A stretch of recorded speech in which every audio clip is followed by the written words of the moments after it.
അസ്സലാമു വറഹ്മത്തുള്ളാഹി തആല വബറകാതുഹു. റാഹത്തല്ലേ? അൽഹംദുലില്ലാഹ്. കുറഞ്ഞ സമയത്തിൽ കൂടുതൽ അറിവ് എന്ന മനോഹരമായ ആശയവുമായി വീണ്ടും ഒരു പ്രഭാതത്തിൽ നാം ഒരുമിച്ച് കൂടിയിരിക്കുകയാണ്. കൽബ് നിറച്ച് ദുആ ചെയ്യുന്നവർ, മറ്റുള്ളവരിലേക്ക് എത്തിച്ചു കൊടുക്കുന്നവർ, ഇതിനുവേണ്ടി പരിശ്രമിക്കുന്നവർ, ദുആ കൊണ്ട് വസിയത്ത് ചെയ്തവർ, എല്ലാവർക്കും എല്ലാവിധ ഖൈറും ബറക്കത്തും അല്ലാഹ് പ്രദാനിക്കുമാറാകട്ടെ. അൽഹംദുലില്ലാഹ്. ഓരോ ദിവസവും വ്യത്യസ്തങ്ങളായ അറിവുകളിലൂടെയാണ് നാം സഞ്ചരിച്ചുകൊണ്ടിരിക്കുന്നത്. നിങ്ങൾക്ക് ഇതിൽ ഉപകാരമാകുന്നില്ലേ? ഇൻഷാ അല്ലാഹ് ഈ മജ്ലിസിനെ പറ്റി, ഈ വോയിസ് ഓഫ് ഷഫീഖ് എന്ന ചാനലിനെ പറ്റി നിങ്ങളുടെ അഭിപ്രായം നിങ്ങൾ രേഖപ്പെടുത്താട്ടോ. കമന്റ് നിങ്ങൾ രേഖപ്പെടുത്തണം. ആകുന്നുണ്ടോ, ഉപകരിക്കുന്നുണ്ടോ, വെറുതെ സമയം കളയലാണോ, പഠിക്കാൻ കഴിയുന്നുണ്ടോ, ഇതൊക്കെ നിങ്ങൾ അഭിപ്രായങ്ങൾ രേഖപ്പെടുത്തുക. അള്ളാഹു സ്വീകരിക്കുമാറാകട്ടെ. പ്രിയമുള്ളവരെ, ജീവിതത്തെ സംബന്ധിച്ചിടത്തോളം അള്ളാഹുവിന്റെ പ്രവാചക നബിയുനാ മുഹമ്മദ് മുസ്തഫ സ്വല്ലല്ലാഹു അലൈഹി വസല്ലമ തങ്ങൾ പറഞ്ഞു, നിക്കാഹ് എന്നുള്ളത് ഒരു ജീവിതത്തിന്റെ ഇസ്ലാമിന്റെ ദീനിന്റെ മൂന്നിലൊന്നാണ് നബിയുനാ റസൂലുള്ളാഹി. എന്നാൽ വൈവാഹിക ജീവിതത്തിലേക്ക് കടന്നു ചെല്ലുമ്പോൾ ഒരുപാട് ഉമ്മമാർ, ഒരുപാട് സഹോദരിമാർ, നമ്മുടെ ഈ വോയിസ് ഓഫ് ഷഫീഖ് ബദരി എന്ന ഈ ചാനലിന്റെ ഓരോ വീഡിയോയുടെ താഴെ നമ്മളിങ്ങനെ കമന്റ് പരിശോധിക്കുമ്പോൾ ഓരോ സഹോദരിമാരുടെയും അഭിപ്രായങ്ങൾ അവരുടെ ഭർത്താവിന്റെ പ്രശ്നങ്ങളാണ്, കുടുംബ പ്രശ്നങ്ങളാണ്. ഭർത്താവ് സ്നേഹമില്ല, ഭർത്താവിന് കള്ളുകുടിയാണ്, ഭർത്താവിന് ദുസ്വഭാവമാണ്, അങ്ങനെ തുടങ്ങി നീറുന്ന വേവുന്ന ഒരുപാട് കഥകളാണ് ഒരുപാട് ഉമ്മമാർക്ക്, സഹോദരിമാർക്ക് പറയാനുള്ളത്. എന്നാൽ ഇന്ന് ഇൻഷാ മുൻഗാമികൾ നമുക്ക് പഠിപ്പിച്ചു തന്ന, മുൻഗാമികൾ നമുക്ക് കാണിച്ചു തന്ന ഭർത്താവിന്റെ സ്നേഹം കിട്ടാൻ, ഭർത്താവിന്റെ ദുസ്വഭാവം മാറാൻ, ഭർത്താവ് ഭാര്യയോട് സ്നേഹമായി പ്രകടമാകാൻ, ഭർത്താവ് കുടുംബത്തുമായി നന്നായി ജീവിക്കാൻ കഴിയുന്ന ഒരത്ഭുത അമലാണ് ഇന്ന് നമ്മൾ പഠിക്കാൻ പോകുന്നത്. അള്ളാഹു സ്വീകരിക്കുമാറാകട്ടെ. നമുക്കറിയാം, പൊതുവെ മഹാരഥന്മാർ രേഖപ്പെടുത്തുന്ന ഭർത്താക്കന്മാർ 3 തരാണ്. ഭർത്താവ് 3 ടൈപ്പാണ്. നമ്മുടെ കുടുംബത്തിലുള്ള, നമ്മുടെ വീട്ടിലുള്ള ഭർത്താവ് ഏതെന്ന് പഠിക്കണം കേട്ടോ. ഭർത്താക്കന്മാരെ നിങ്ങളിത് കേൾക്കണം, നിങ്ങൾ ഇതിൽ ഏതാണ് നിങ്ങൾ പഠിച്ചോളി. 3 വിഭാഗമുണ്ട്. ഒന്ന്, നല്ല സ്നേഹമുള്ള ഭർത്താവ് എന്ന് പറഞ്ഞാൽ അവന് അവന്റെ ഭാര്യ, മക്കൾ, അത് കഴിഞ്ഞിട്ടേ ബാക്കി എന്തുള്ളൂ എന്ന് കരുതി മാതാപിതാക്കൾ വേണ്ടാന്നല്ല. അവൻ അവന്റെ ജീവിതത്തിന്റെ എല്ലാ സന്തോഷങ്ങളിലും സന്താപങ്ങളിലും ആനന്ദങ്ങളിലും ആഹ്ലാദങ്ങളിലും ഭാര്യ, മക്കൾ എന്ന കുടുംബ ജീവിതം എന്ന ആ ഒരു ചിന്ത മാത്രമേ ഉള്ളൂ. അതിനിടയിലേക്ക് വേറെ ഒരാൾ അവന്റെ വ്യക്തിപരമായ അല്ലെങ്കിൽ അങ്ങനെ ഒരു ചിന്തകളേ ഇല്ല. നന്നായി സ്നേഹിക്കുന്ന, വീട്ടിലെല്ലാ കാര്യങ്ങളും ചെയ്തു കൊടുക്കുന്ന, വീട്ടിൽ സ്നേഹത്തോടെ പെരുമാറുന്ന, ഭാര്യയും മക്കളെ നന്നായി നോക്കുന്ന, ദേഷ്യപ്പെടേണ്ടടുത്ത് ദേഷ്യപ്പെട്ടും സ്നേഹം കാണിക്കേണ്ടടുത്ത് സ്നേഹം കാണിച്ചും, വാങ്ങിക്കൊടുക്കാനുള്ളത് വാങ്ങിക്കൊടുത്തും കൊടുക്കാൻ പാടില്ലാത്തത് വാങ്ങിക്കൊടുക്കാതെയൊക്കെയായി നല്ല സ്നേഹത്തോടെ കൊണ്ടുപോകുന്ന ഭർത്താവ്. അല്ലോ അങ്ങനെ ആക്കട്ടെ.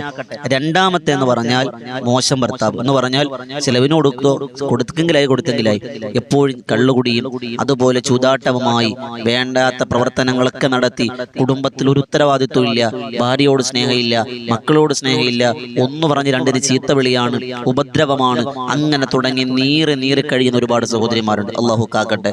രണ്ടാമത്തെ വിഭാഗം അതാണ്. മൂന്നാമത്തെ ഒരു കാറ്റഗറി ഉണ്ട്.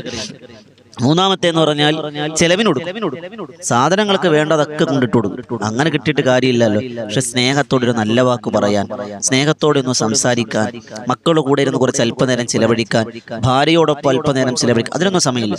സാധനം വേണമെന്ന് പറഞ്ഞാൽ മല മറിച്ച് സാധനം കൊണ്ടിട്ട് കൊടുക്കും. അങ്ങനെ കിട്ടിയിട്ട് എന്താണ്? ഒരു സമാധാനത്തിന്റെ, ഒരു സന്തോഷത്തിന്റെ, ഒരു നല്ല വാക്ക് പറയാൻ അവന് കഴിയില്ല. അവനിങ്ങനെ സാധനങ്ങൾക്ക് പറയണ, നിനക്ക് എന്തെങ്കിലും കുറവുണ്ടോ എന്നൊക്കെ ചോദിക്കണേ.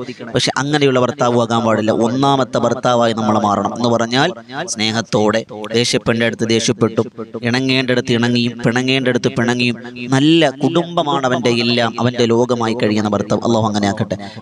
ഈ കാര്യം പ്രത്യേകം ശ്രദ്ധിക്കും. ഇങ്ങനെ 3 കാറ്റഗറി ഉണ്ട്. അപ്പൊ ഈ ഒന്നാമത്തെ കാറ്റഗറി ആണെങ്കിൽ റാഹത്താണ്. ഈ 2 കാറ്റഗറി പ്രശ്നം. ഈ 2 കാറ്റഗറിയിലുള്ള, ഈ 2 വിഭാഗത്തിലുള്ള ഭർത്താക്കന്മാരെ എങ്ങനെ ഒന്നാമത്തെ വിഭാഗത്തിൽ എത്തിക്കാം എന്നാണ് നമ്മൾ ഇന്നത്തെ ക്ലാസ്സിലൂടെ പഠിക്കാൻ പോകുന്നത്. അള്ളാഹു സ്വീകരിക്കുമാറാകട്ടെ. വേഗം പറയാട്ടോ.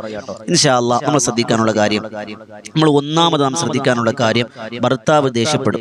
ഭർത്താവ് ചിലപ്പോൾ എന്തെന്നറിയോ, ജോലി സ്ഥലത്ത് നിന്ന് വരുമ്പോൾ ജോലിയുടെ മാനേജർ അല്ലെങ്കിൽ ജോലി ചെയ്യുന്ന മുതലാളി, ജോലി സ്ഥലത്തുള്ള ആളുകൾ ആരെങ്കിലും എന്തെങ്കിലും ഇവനെ പറയും. പക്ഷെ ഇവൻ എന്ത് ചെയ്യില്ല, തിരിച്ചു പറയാൻ പറ്റില്ല, തിരിച്ച് ദേഷ്യപ്പെടാൻ പറ്റില്ല. ആ ദേഷ്യം മുഴുവൻ തീർക്കുന്ന എവിടെയാണ്? വീട്ടിൽ വന്നിട്ടാണ്. അല്ലെങ്കിൽ വഴിയിലൂടെ വരുമ്പോൾ ആരെങ്കിലും എന്തെങ്കിലും പറഞ്ഞു, ചിലപ്പോൾ ഇവന് വയസ്സിന് മൂത്ത ആളായതുകൊണ്ടോ, ബന്ധുക്കാരായതുകൊണ്ടോ, സ്വന്തക്കാരനായതുകൊണ്ടോ ഇവനെന്തില്ല, തിരിച്ചു പറയാൻ പറ്റുന്നില്ല. ഈ തിരിച്ചു പറയാൻ പറ്റാത്ത ദേഷ്യം ആകെ കൊണ്ടുവന്ന് കെട്ടഴിച്ച് വിടുന്ന എവിടെയാണ്? ഭാര്യയുടെ മുമ്പിലാണ്. അപ്പൊ ഉമ്മമാരെ, സഹോദരിമാരെ, നിങ്ങൾ ശ്രദ്ധിക്കാനുള്ള കാര്യം, നിങ്ങളുടെ ഭാഗത്ത് തെറ്റുണ്ടാകട്ടെ, തെറ്റുണ്ടാകാതിരിക്കട്ടെ, ന്യായമുണ്ടാകാതിരിക്കട്ടെ. ഭർത്താവ് ദേഷ്യപ്പെട്ടാൽ നിങ്ങൾ ക്ഷമിക്കുക, ഒന്നും മിണ്ടരുത്. 2 കൈ കൊട്ടിയാലേ സൗണ്ട് കേൾക്കുള്ളൂ എന്ന് പറയൂലേ, നിങ്ങൾ മിണ്ടരുത്. നിങ്ങൾ വായിൽ ഒരു ഗ്ലാസ് വെള്ളവും വെച്ച് അങ്ങനെ ഇരിക്കുക. എന്തോ പറയട്ടെ, ആടി തിമിർക്കട്ടെ, ദേഷ്യം എന്തോ ചെയ്യട്ടെ, എന്ത് പറഞ്ഞാലും എന്ത് ചീത്ത വിളിച്ചാലും മിണ്ടരുത്. ഇതൊന്ന് പറയുമ്പോൾ നിങ്ങൾക്ക് ദേഷ്യപ്പെടല്ലേ, ഇത്ര ഏക്കർ വണ്ടി നിന്ന് തന്നെ കെട്ടിച്ചു വിട്ട് നിങ്ങൾ ദേഷ്യപ്പെടാനാ? ഇത് പറയുമ്പോൾ ഓന് വീണ്ടും ദേഷ്യം, ആകെ പ്രശ്നമായി. നിങ്ങൾ മിണ്ടരുത്. ഇന്നല്ലാഹു മഅ സ്വാബിരീൻ, ക്ഷമിക്കുന്നവരോടൊപ്പം അല്ലാഹ് ഉള്ളത്. ദേഷ്യപ്പെട്ട് തീരുമ്പോൾ നിങ്ങൾക്ക് എന്തെങ്കിലും പറയുകയാണെങ്കിൽ ആ സമയത്ത് പറയാം, നല്ല മൈൻഡിലിരിക്കുമ്പോൾ. ഈ കത്തി നിൽക്കുന്ന സ്ഥലത്ത് എണ്ണ ഒഴിച്ചു കൊടുക്കരുത്. ഈ തീ കത്തി നിൽക്കുമ്പോൾ പെട്രോൾ ഒഴിച്ച് ആളി കത്തും. അതുപോലെ മിണ്ടരുത്. ആ സമയം എന്ത് ചെയ്യുക, നിങ്ങൾ ക്ഷമിക്കുക. ഒന്നാമത് ഭർത്താവിനെ നന്നാക്കാൻ നമ്മൾ ശ്രദ്ധിക്കണം. നമ്മളൊന്ന് തോറ്റു കൊടുക്കുക. ആ തോൽവി വലിയൊരു വിജയത്തിലേക്ക് നമുക്ക് എത്തിക്കുമെന്ന് ഉറപ്പാണ്. നമ്മൾ ക്ഷമാശീലരാവുക. ഇത് ഒന്ന് ഭർത്താവ് ഓർമ്മ, രണ്ട് നമ്മൾ പറയും. അങ്ങനെയല്ല, നമ്മൾ ക്ഷമിക്കുക. രണ്ടാമത്തത് ഒരു ഗ്ലാസ് വെള്ളം എടുക്കുക. ഒരു ഗ്ലാസ് വെള്ളം എടുക്കുക. ഇത് പറയുന്നത് സുബഹി നമസ്കാരത്തിന് ശേഷമോ മഗ്രിബ് നമസ്കാരത്തിന് ശേഷമോ ആകാം. സുബഹിക്ക് ശേഷമോ മഗ്രിബിന് ശേഷമോ നിസ്കാരപ്പാലിൽ നിന്ന് ഗ്ലാസ് വെള്ളം എടുക്കുക. ആ നിസ്കാര ഒലോടുകൂടി തന്നെ വെള്ളം എടുത്തിട്ട് ഒന്നാമത് ഓതാനുള്ള സൂറത്തുൽ ഫാത്തിഹ 3 വട്ടം. 3 ഫാത്തിഹ. മഹാരഥന്മാരാകുന്ന മുൻഗാമികളൊക്കെ മനസ്സിൽ കരുതി, എല്ലാ നബിമാരെയും പ്രവാചകന്മാരെയും മനസ്സിൽ കരുതുക, മുഴുവൻ സ്വാലിഹീങ്ങളെയും മനസ്സിൽ കരുതി ഒരു 3 ഫാത്തിഹ. ഒന്നാമത് 3 ഫാത്തിഹ ഓതി വെള്ളത്തിലേക്ക് ഊതുക. ഇഷ്ഫി എന്ന് പറഞ്ഞു ഊതുക. 3 രണ്ടാമത്തത് 3 ഇഖ്ലാസ്. ഏതാണ് ഇഖ്ലാസ്?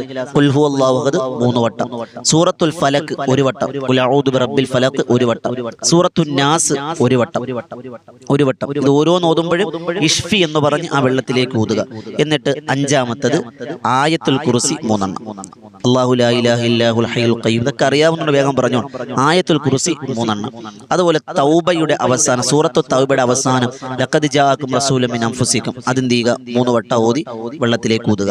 അത് കഴിഞ്ഞ് ഏഴാമത്തത് ഏതെങ്കിലും 3 സ്വലാത്ത്, ഏത് സ്വലാത്തായാലും മതി. തിബ്ബു സ്വലാത്താകട്ടെ, നാരിയത്തെ സ്വലാത്താകട്ടെ, താജു സ്വലാത്താകട്ടെ, സ്വലാത്തുൽ ഫാത്തിഹ ആകട്ടെ, നാരിയത്ത് ഏത് ഇബ്രാഹിമിയ സ്വലാത്താകട്ടെ, വെറും സല്ലല്ലാഹു അലാ മുഹമ്മദ് സല്ലല്ലാഹു അലൈഹി വസല്ലം ഏതാണോ അറിയാവുന്നത് ഒരു 3 സ്വലാത്ത് ആ വെള്ളത്തിലേക്ക് ഊതുക. എന്നിട്ട് എട്ടാമത്തത് സൂറത്തുൽ മസദ് ഏതാണ്?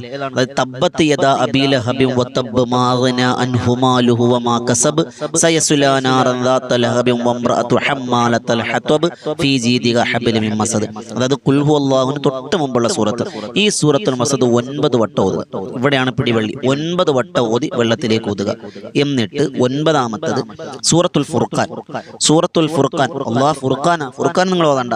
ഫുർഖാനിലെ 74ാമത്തെ ആയത്ത് ഏതാണ്? റബ്ബന ഹബ് മിന അസ്വാജിന വദുർരിയാതിന ഖുറത അയ്യുനിൻ വജഅൽനാ ലിൽ മുത്തഖീന ഇമാമ എന്ന ഈ ആയത്ത് 3 വട്ടം ഓതുക. 3 വട്ടം ഓതുക.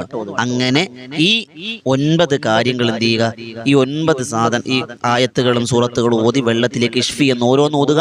അവസാനം ഒരു 3 വട്ടം ഇഷ്ഫി ഇഷ്ഫി ഇഷ്ഫി എന്ന് പറഞ്ഞ് എന്ത് ചെയ്യുക, ഊതുക. ഊതിയിട്ട് ഈ വെള്ളം ഭർത്താവിന് ജ്യൂസ് ഉണ്ടാക്കി കൊടുക്കുമ്പോഴോ ചായ ഉണ്ടാക്കി കൊടുക്കുമ്പോഴോ അല്ലെങ്കിൽ ഭക്ഷണം ഉണ്ടാക്കി കൊടുക്കുമ്പോഴോ അല്ലെങ്കിൽ ഭക്ഷണം കഴിക്കുമ്പോഴോ ഭർത്താവ് അറിയാതെ വയറ്റിൽ ചെന്നാൽ മതി. 21 ദിവസം ഇത് കൃത്യമായി ചെയ്യണം.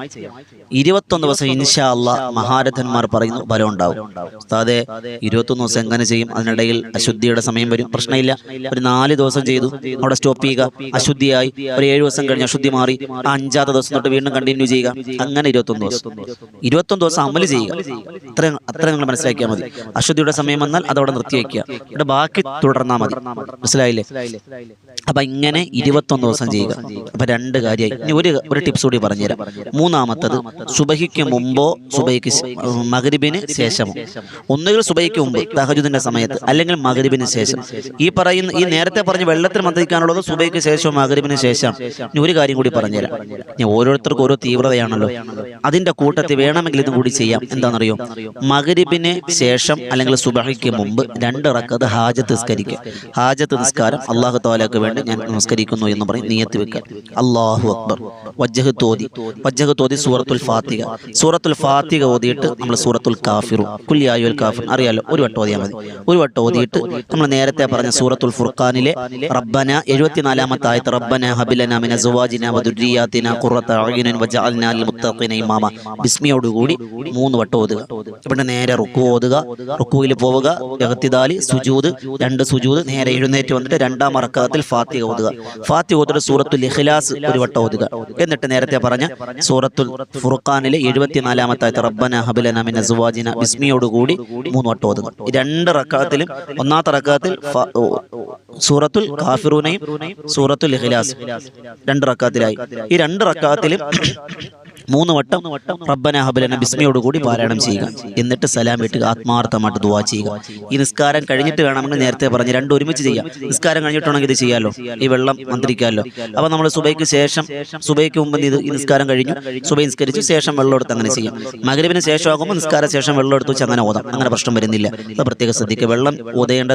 വെള്ളം മന്ത്രിക്കേണ്ടത് സുബൈക്ക് ശേഷവും മഗ്‌രിബിന് ശേഷവും, നമസ്കാരം സുബൈക്ക് മുമ്പും മഗ്‌രിബിന് ശേഷവും. അത് പ്രത്യേകം ഓർത്ത്. അതോടൊപ്പം ഒരു കാര്യം കൂടി ചെയ്യുക. ഒരു 101 രൂപ മനസ്സിൽ കരുതുക. 101 രൂപ. ഈ അമല് ചെയ്യുന്നതിന് മുമ്പ് ഒരു 101 രൂപ, പടച്ചവനെ ഞാൻ ചെയ്യാൻ പോകുന്ന അമൽ ഖുർആന്റെ ബറക്കത്ത് കൊണ്ട് പടച്ചവനെ നീ അത് വിജയിപ്പിച്ച് തരണേ അല്ലാ. ഭർത്താവിൻ്റെ സ്വഭാവം മാറ്റണേ അല്ലാ. കുടുംബജീവിതത്തിൽ ഐക്യവും ഒരുമയും സ്നേഹവും തരണേ അല്ലാ എന്നൊക്കെ മനസ്സിൽ നിയ്യത്താക്കിയിട്ട് ഇൻഷാ അല്ലാ എന്ത് ചെയ്യുക, 101 രൂപ നിങ്ങൾ അടുത്തുള്ള പള്ളിയിലോ ഏതെങ്കിലും പാവപ്പെട്ടവർക്കോ ഏതെങ്കിലും സ്വതക്ക കൊടുക്കുക. ഭക്ഷണത്തിനാണെങ്കിൽ അങ്ങനെ ആർക്കെങ്കിലുമൊക്കെ കൊടുക്കുക. ഒരു പ്രശ്നമില്ല. ഇന്നാൾക്ക് തന്നെ കൊടുക്കണമെന്നൊന്നുമില്ല. നിങ്ങൾക്ക് അടുത്ത പള്ളിയൊന്നുമില്ല, സാധാ പള്ളിയിൽ പോകാനോ ആരുമില്ല, അങ്ങനെ കൊടുക്കാനൊന്നുമില്ല എങ്കിൽ ഞാൻ പിരിവിന് വേണ്ടി പറയുന്നതല്ല. നമ്മൾ അൽഹംദുലില്ലാ, ഞാൻ നിങ്ങളോട് എപ്പോഴും പറയാറുള്ളത് പോലെ ബദറിൻ തീരം എന്ന ആത്മീയ മജ്‌ലിസ്, ആ മജ്‌ലിസിന്റെ 4ാമത് വാർഷികം വരികയാണ്. അപ്പോൾ അതിലേക്ക് ഭക്ഷണത്തിന് ആളുകളിൽ നമ്മൾ പൈസ ചോദിക്കുന്നുണ്ട്. ആവശ്യമുള്ളവർ നിർബന്ധിക്കണില്ല. കഴിയുമെങ്കിൽ നിങ്ങൾക്ക് അമല് ചെയ്യുന്നതിന് മുമ്പ് ഈ കാണുന്ന നമ്പർ നമ്മൾ ബദറിൻ തീരത്തിന്റെ ഒഫീഷ്യൽ നമ്പറാണ്. അതിലേക്ക് ഗൂഗിൾ പേ ഉണ്ട്. നിങ്ങൾക്ക് കഴിയുമെങ്കിൽ ഒരാൾക്കുള്ള ഭക്ഷണത്തിന്റെ പൈസ 100 രൂപയാണ്. ഒരാൾക്ക് 100 രൂപ, 5 പേർക്കാണ് 500 രൂപ, 10 പേർക്കാണെങ്കിൽ കഴിഞ്ഞ വർഷം നമ്മൾ വാർഷികം നടത്തിയപ്പോൾ 2000-ഓളം പേർക്ക് നമ്മൾ ഭക്ഷണം കൊടുത്തു. അത് ആലിമീങ്ങൾ കഴിക്കും, സ്വാലിഹീങ്ങൾ കഴിക്കും, യതീമീങ്ങൾ കഴിക്കും, വിധവകൾ കഴിക്കും, അങ്ങനെ പലരും കഴിക്കുന്നുണ്ട്. ഒരുപാട് ആളുകൾ അൽഹംദുലില്ലാ കഴിഞ്ഞ 2000-ഓളം ഭക്ഷണം നമ്മൾ കൊടുത്തു. കഴിയുന്നവർക്ക് വേണമെങ്കിൽ അതിലേക്ക് നിങ്ങൾക്ക് അയക്കാം. ഏതായാലും ഞാനത് അവസരോചിതമായി പറഞ്ഞു എന്ന് മാത്രമല്ല, ഇതിലൂടെ പിരിവോധിക്കലല്ല കേട്ടോ. അല്ല, നിങ്ങളുടെ പള്ളിയിൽ കൊടുക്കും, നിങ്ങൾക്ക് കൊടുക്കാം, ആർക്കും വേണോ കൊടുക്കാം. അതൊരു നിയ്യത്താണ്. 101 രൂപയെങ്കിലും കൊടുത്തേക്ക് നമ്മൾ അമൽ ചെയ്യുക. അള്ളാഹു സ്വീകരിക്കുമാറാകട്ടെ. ഇൻഷാ അല്ലാഹ് കുടുംബജീവിതത്തിലേക്ക് അള്ളാഹു വലിയ ബറക്കത്ത് പ്രദാനിക്കുമാറാകട്ടെ. ഇൻഷാ അല്ലാഹ് കേട്ട കാര്യങ്ങൾ ചിത്രം പകർത്താൻ തൗഫീഖ് തരട്ടെ. പുതിയൊരറിവുമായി വീണ്ടും നമുക്ക് കണ്ടുമുട്ടാം. അള്ളാഹു സ്വീകരിക്കുമാറാകട്ടെ. നിങ്ങളെല്ലാവരും ഈ വോയിസ് ഓഫ് ഷഫീഖ് ബദ്രി എന്ന ഈ ചാനലിൽ ബദറിൻ തീരം എന്ന മറ്റൊരു ചാനൽ, 2 ചാനലുണ്ട്, രണ്ടും നിങ്ങൾ സബ്സ്ക്രൈബ് ചെയ്യുക. അള്ളാഹ് സ്വീകരിക്കുമാറാകട്ടെ. പുതിയൊരറിവുമായി കണ്ടുമുട്ടാം. ഒരുപാട് ആളുകൾ കമന്റിലൂടെ ദുആവസിയത്ത് അറിയിക്കുന്നുണ്ട്. അവർക്ക് വേണ്ടി ദുആ ചെയ്യുന്നുണ്ട്. നിങ്ങളും ദുആരക്കിൻ ദുആവസിയത്തോടെ. അസ്സലാമു അലൈക്കും വറഹ്മത്തുള്ളാഹി തആല വബറകാതുഹു.